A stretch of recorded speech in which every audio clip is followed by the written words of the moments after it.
Hello again, everyone, and welcome back to Reddit Aliens. I'm John, and as always, thank you so much for being here. A tough topic. Let's do it. What's your scariest experience? Please remember to like, share, and subscribe. Lightning strikes within feet of me. I smelled and sensed a change in the atmosphere, an ozone metallic smell, moments prior. I was facing the flash and reeled back, blinded and deafened. Fishing is not that important. When my daughter was born, my wife had a complication and she started to bleed out really quick. It went from the doctor and 2 nurses in the room to 10 plus people and talks of moving her to an OR. Thankfully, a nurse knew what was happening and distracted me with having me help clean and get my baby's measurements. I had to sit on the couch and do skin-on-skin contact while my wife was being saved and getting the bleeding to stop. Those 45 minutes after my daughter were born were so scary because I thought I was going to leave the hospital without my wife. I woke up in the hospital after several days of being heavily sedated. I remembered the very beginning of the car crash we were in and then nothing else until that moment. My wife, son, and daughter were in the car with me. As I slowly edged into consciousness, I saw my sister and brother standing there, and the look on their faces was all it took for me to know I'd lost all 3 of them. And that was almost 20 years ago. And I'll never forget the horror that ran through me. My wife of 28 years has terminal cancer. Every day she gets a little weaker. Every round of chemotherapy is a little harder. We lost 2 biological children as infants early in our marriage. We adopted a wonderful son and daughter 7 years ago. Our son has special needs. Our daughter has trauma from her biological family. They have both been doing so well. My sweet wife is such a good mother. We were so happy. Now I'm losing her. We are losing her. We started dating when I was 18, and she was my first girlfriend. Got married right after college. I love her so much, and she's slowly dying. And somehow I have to be enough for our kids, when I will only be less than half of a person. I'm living my scariest experience. Every day it is worse. I want to die when my wife does, but I have to live. I have to be here for the kids. I fear every day that I can't be enough for them, that I will fail them and fail my wife. I'm so scared. I dread the rest of my life. I get by with lots of medication, determination, and there being no other choice. But I'm terrified and shamed by how much less I am than what I need to be. Phone call from my mom that the Army point of contact called her and told her my brother's unit came under fire and there were 2 casualties. No one knew who just yet, as Army personnel were on their way to the families of the deceased to make the death notifications. I never knew knee buckling was a real thing until it happened in that moment to me. It was not my brother, but on the day he returned from deployment I could not help but cry, thinking 2 families were not at the airport with the rest of us. I was walking home to my shitty ghetto apartment at about 11:30. I was having some family drama at the time and was walking along with my head buried in my phone like an idiot. And suddenly 2 guys were right on me. One put a gun to my chest and took my things, though he let me rummage through my purse for stuff to give, and the other stood to the side, degrading me. After that, the mugger told me to walk the other way, so I did. I was so scared they were going to shoot me in the back, but they didn't. I knocked on a random door and they called the police and waited with me for the cops to come. It's been like 7 years since then. It really messed up my life at a pivotal time, unfortunately, and I'm still dealing with the fallout of the poor decisions I made after that incident. Oh well. Putting my 18-month daughter down for a nap, ran to the bathroom to take a shit, was in there for 5 to 10 minutes, came back out, checked on the kid. She's gone. As in, gone. Nowhere in the house, not in the yard, just gone. I spent the next 5 minutes in an absolute blind panic, tearing the house apart, searching yards, and running around like a madman. Finally come to my senses that my daughter is gone and go to call 911 just in time for my mom to text, "Grabbed your kid on my way in." She lived next door. We literally shared the same driveway, and I stopped in to drop off the mail and took my daughter next door to do grandma stuff. Never have I ever yelled at my mother like I did that day. A car collided with another one that drove up to the pavement sidewalk where I was patiently waiting for traffic light to change to green for pedestrians. The second car hit me and ran over my legs. I was lucky, and I only had to spend 1 month on sick leave.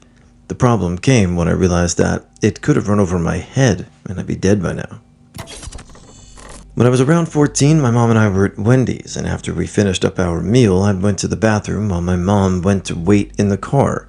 The bathroom was down a thin hallway, which was out of view from the employees, and when I came out, there was a man standing in the middle of the hallway. As I tried to walk away, the man stretched his arms out so that I was completely blocked from being able to walk past him. He started walking towards me and backed out into the wall. And he did so. He turned his body in a way that allowed me to duck past him and run out to get my mom. I've never experienced fear quite like I did that night. When the phone rang, a doctor told me to rush to the hospital. My 2-year-old daughter was clinging to life. When I arrived, she was intubated and flown to the children's hospital.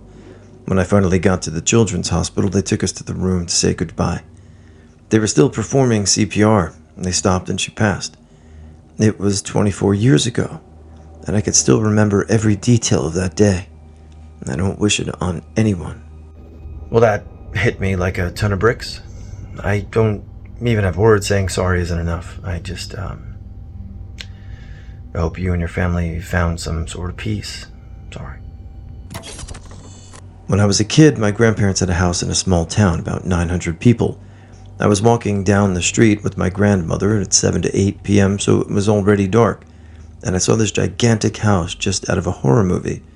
I said to my grandma, "Oh, this house looks scary," and she answered that it had been abandoned for 30 plus years. At that precise moment, I saw someone moving at the first floor's window.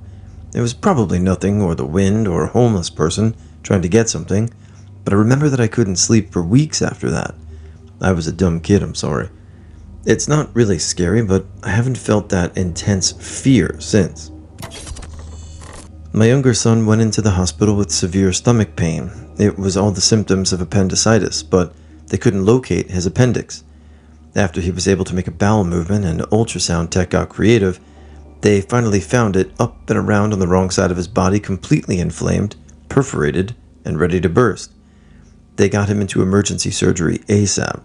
The surgeon said that if it had waited much longer, it would have completely burst, and due to my son's age, it would have likely been fatal.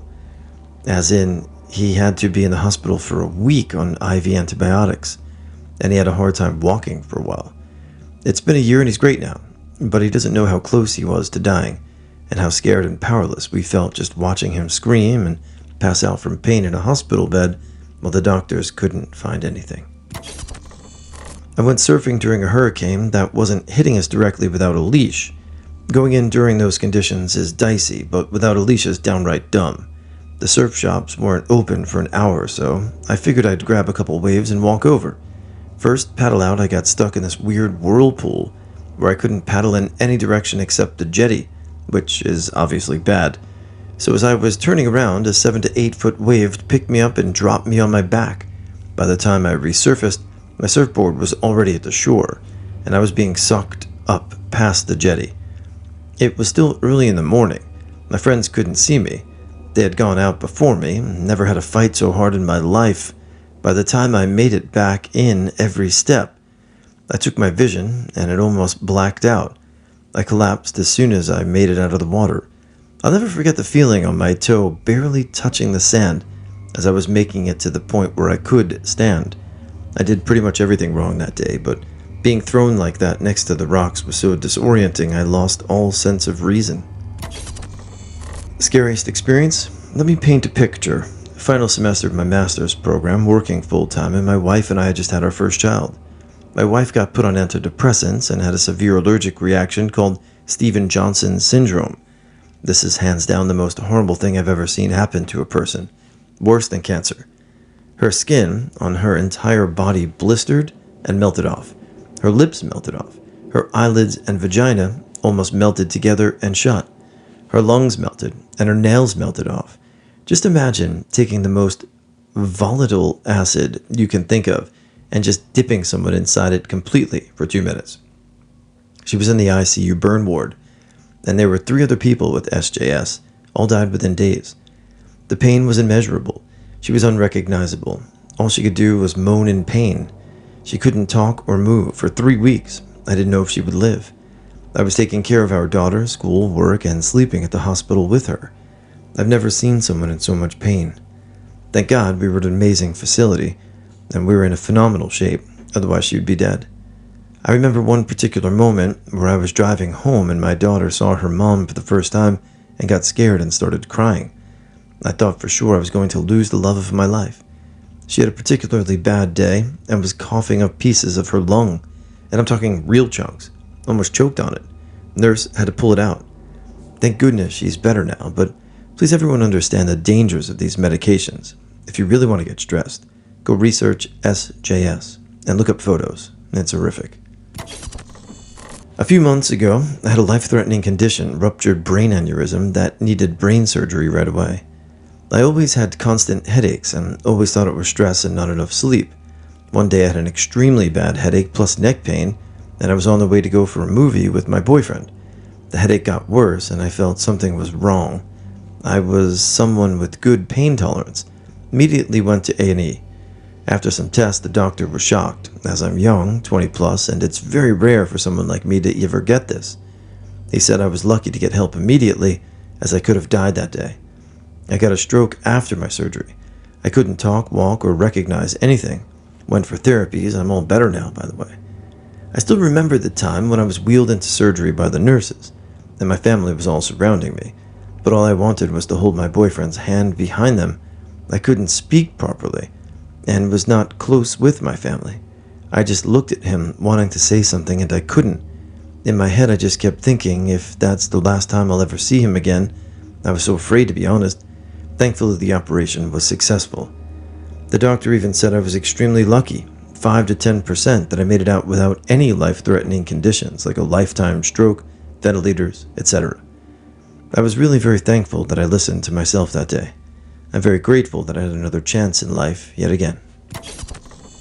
I used to live on the edge of a rough area. One day my car breaks down on my way home and I pull off the main road, leave it in front of a house in the rougher area, and walk home for my tools and a spare belt. I'm able to get it running again, and I'm sitting in it with the windows down while I find a song to listen to on my iPod. A guy comes up, sticks his whole head in my driver's side window, and asks if I have a gun. I tell him no, and he flashes his gun and basically says, "Good, I don't have to shoot you." I was terrified, but I'm really good about appearing calm. I think it weirded him out, and he starts asking if I know who's in the house. I kept telling him no, and he keeps insisting I'm the FBI, like they'd be driving around in a clapped-out 80s car. He finally pulls back and tells me to get out of there, and he'll kill me if he finds me and finds out I'm lying about not being an FBI agent. So I talked my way out of a carjacking robbery, but was terrified to drive down that particular street again in case that crazy dude decides I'm an FBI agent trying to catch him or something. Luckily, it turned out to be nothing, but my dad has been going through a 2-month check for potential cancer this summer, and considering that he's single and I'm an only child, I've never felt this lonely and scared in my life. As a kid, I remember thinking I hoped I wouldn't lose my parents until I was at least in my 20s because it would be easier then, but the only thing I've been thinking this summer is 25 is not nearly old enough to cope with this. Honestly, I don't think I'll ever feel old enough when the day comes, just happy knowing I've got him around for a while longer. My blood sugar hit 23 once, and I was somehow still conscious, but barely. I'll never forget feeling like I was dying and knocking on my neighbor's door, telling them I was having a medical emergency, and to just pour orange juice into my mouth. I came to eventually, probably 20 minutes later, and took myself to the ER. No idea how I didn't slip into a coma. It was a miracle. I've been a firefighter for 8 years. During my first year, I did a routine interior search and rescue during an apartment fire with reports of the victims still inside. After a first sweep, I started out my second search, and halfway through the living room, the ceiling collapsed over my shoulders. I was stuck maybe 20 to 30 seconds before managing to wrangle myself free, but it felt like minutes. I could feel a piece of burning debris heating up a part of my bunker pants, giving me the feeling that it would burn a hole into them. I got up, found my helmet, called the retreat because of the collapse, and we regrouped and went in again to knock down the fire. The owner of the apartment was on vacation, and I'll always keep my helmet buckle snapped from now on. When I was about 12, my kidneys started failing due to complications from a rare genetic disease. I went on peritoneal dialysis for a year and 3 months as we tested donors after donor to find a match. After exhausting all potential family members, my dad got up in front of our church and made an appeal for his willing volunteers. The couple approached our family, parents of a girl in my sister's kindergarten class, and both offered to be tested. Now, this couple was special because they were a blended family. The father's first wife had died of cancer years prior, and the mother's first husband had passed away of a cardiac event while mowing the lawn. They met in grief counseling years later. We settled on testing the mother, and she turned out to be a match. Finally, the day the transplant arrived, and I was wheeled to the pre-op waiting room. I waited and waited, and I waited some more until I saw my parents talking in hushed voices to the surgeon outside of my room. My mom came in and told me that I had tested positive for a staph infection and that we'd have to postpone surgery. They had already put the donor under anesthesia and were about to make the first incision when the transplant had to be called off. I spent the next 2 days crying with my parents and wondering what would happen next, as the donor agonized over whether this was some sign that the surgery was not meant to happen because her kids weren't meant to lose another parent. She decided to come back, and I still have her kidney, 20 plus years and counting. When I was like 11 or something, I was lying in my bed at night just waiting to fall asleep. All of a sudden, my door flies open but quietly, and a black figure very speedily comes out to my bed, takes something off the back of my bed, where there are toys and such, then leaves the room, door left wide open. I was absolutely mortified during this that I didn't move a muscle, and afterwards I just stared at the open door for hours. At the time, I was under the impression that the intruder was waiting with the door with a gun pointed at me. After what was probably 20 to 30 minutes of not moving, I got the balls to sprint to my brother's room next door and woke him up. I told my dad about it a couple of days later because he had left to go on a trip that same night. He told me it was him coming to say goodbye before he left for his plane.